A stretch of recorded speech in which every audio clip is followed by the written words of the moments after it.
Olá pessoal, sejam mais uma vez bem-vindos ao Livros e E-Books e hoje a gente vai conversar um pouquinho sobre as leituras que eu fiz no mês de janeiro.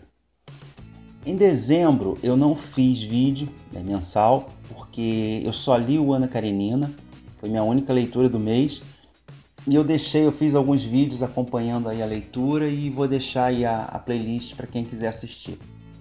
Agora em janeiro eu li 4 livros apenas, inteiros, e 2 contos, né? Foi um mês atípico, início de mês, né? Início de ano, de férias, e eu recebi visitas, e com isso a leitura ficou um pouco prejudicada, principalmente nos primeiros dias do mês.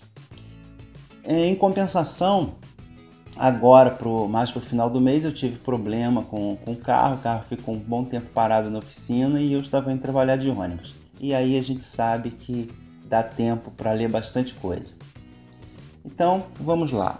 Minhas leituras, deixa eu pegar aqui meu caderninho, né, de leituras, que é onde eu anoto tudo, para falar aqui para vocês.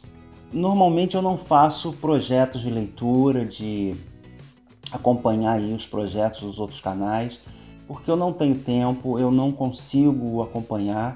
Para eu ler, eu me estipulei no Ana Karenina, eu me estipulei algum número de páginas, estava difícil de conseguir fazer isso.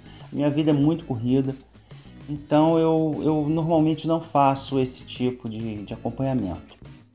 Mas eu propus a mim mesmo, né, para esse ano, ler.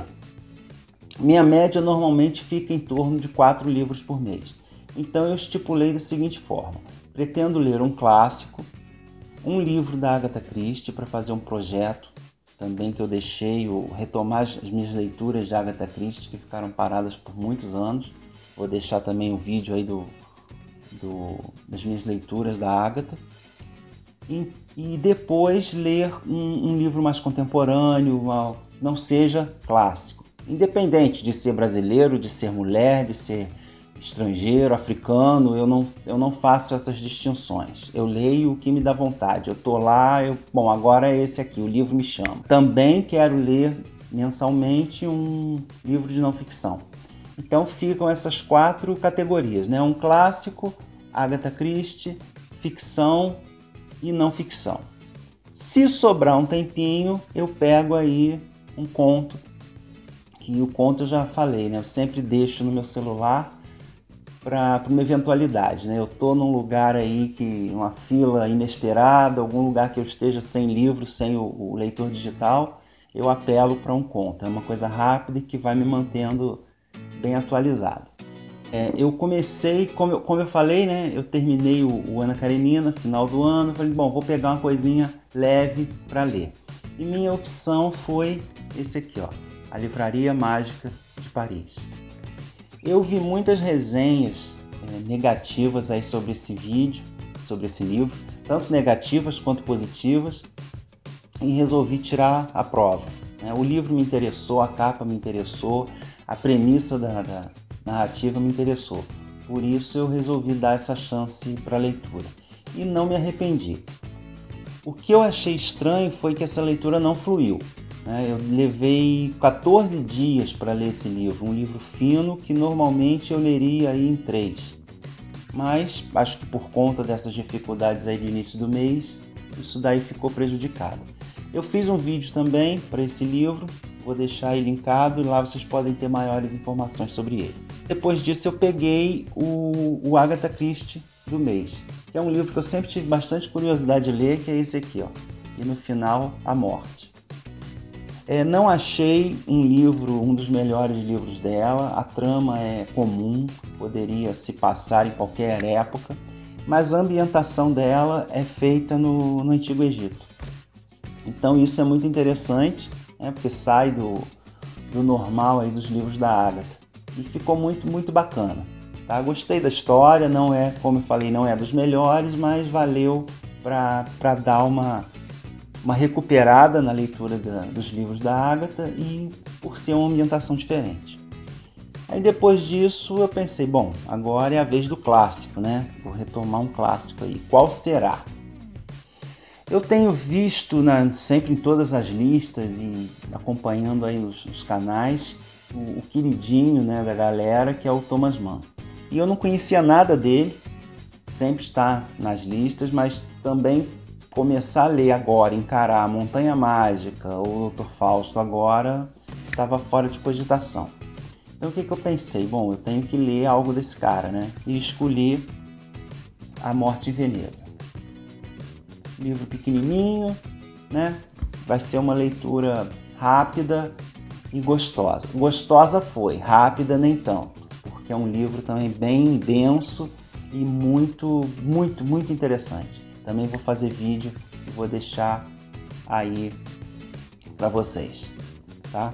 E depois disso eu fui pro não ficção, que eu não vou mostrar a capa aqui porque não tem. Eu li em PDF. É o Como Ler Livros. Deixa eu ver o nome aqui do autor. De Mortimer Adler e Charles Van Doren. Esse livro é um best-seller nos Estados Unidos. Ele foi publicado na década de 70, mas ele é um best-seller nos Estados Unidos até hoje. E ele realmente mostra que isso não é um problema nosso, não é um problema, né, brasileiro, é um problema mundial. As pessoas não sabem ler, não conseguem aprender além de certa profundidade.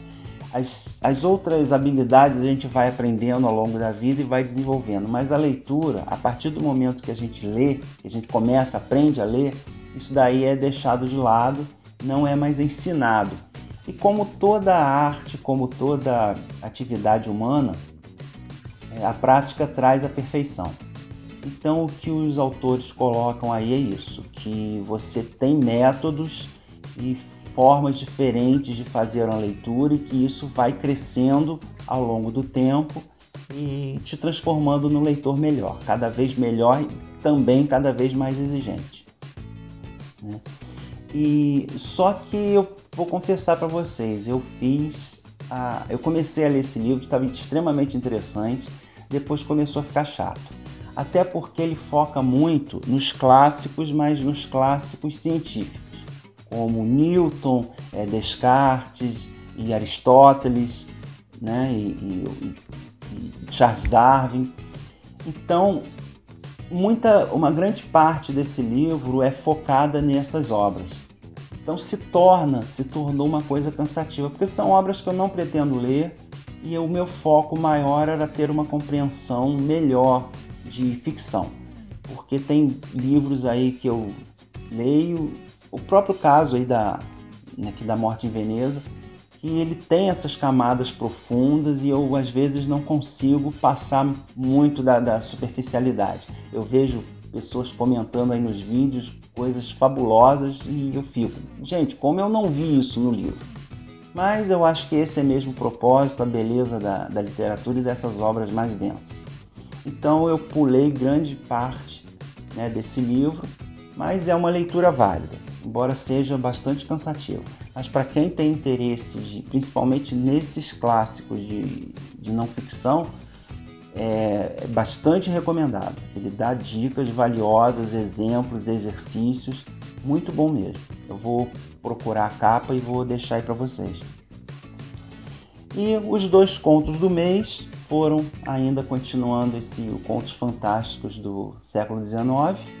Eu li 2, né? O Homem de Areia, do E.T.A. Hoffmann, que é considerado aí o maior gênio da literatura fantástica alemã do século, né? Passado, século retrasado, aliás. Autor aí do famoso Quebra-Nozes, que deu origem ao balé. Parece que agora vai virar filme ou desenho da Disney, não sei. E também de várias outras obras, né, fantásticas. Ele era especializado em contos. E O Homem de Areia é considerado um dos melhores contos fantásticos de todos os tempos. Era o conto predileto do Freud. O Freud fez um estudo sobre ele, né, que ele narra a história de um garoto, Natanael, que desde pequeno, né, ele é assombrado aí pelo Homem de Areia, que seria o bicho-papão, que viria para arrancar os olhos das crianças e comê-los. Só que ele cresce, né? Ele fica traumatizado com aquela figura do Homem de Areia. E o pai dele, quando criança, né? Quando ele era criança, o pai sempre recebia uma visita misteriosa. Quando esse homem chegava, a mãe colocava todo mundo para dormir, dizendo que estava na hora do Homem de Areia. E ele associou, né, esse amigo do pai dele com esse Homem de Areia. E cresceu com isso. E agora ele está estudando e ele começa a ver, a travar contato com um vendedor de binóculos, de óculos, de lentes em geral, e que lhe lembra muito essa criatura, esse homem que era amigo do pai dele, e isso começa a mexer com a cabeça dele. Então é um livro sensacional, muito bacana também, um conto muito bacana e que vale a pena ler. O Freud usou ele, se eu não me engano, para falar sobre a loucura. E depois, nota 5 para esse conto. Depois eu li, ainda do mesmo livro, A História de Willy, o Vagabundo, do Sir Walter Scott, autor de Ivanhoé, de Rob Roy. Eu nunca tinha lido nada do Walter Scott, além do Ivanhoé, eu até pretendo reler esse ano. Esse conto eu achei interessantíssimo. Um senhor, né, um servo, ele está devendo uma quantia para o seu senhor, uma quantia grande, e quando ele vai pagar, esse senhor tem um ataque, na hora do pagamento tem um ataque e morre. Naquela confusão toda de socorre o homem, o saco de dinheiro sumiu.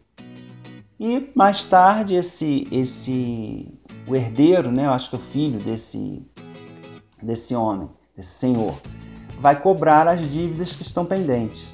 E vê lá que no livro consta a dívida desse cara como pendente. Apesar de porque o pai não deu tempo dele fazer um recibo e nem anotar no livro de contabilidade. Então a dívida está aberta.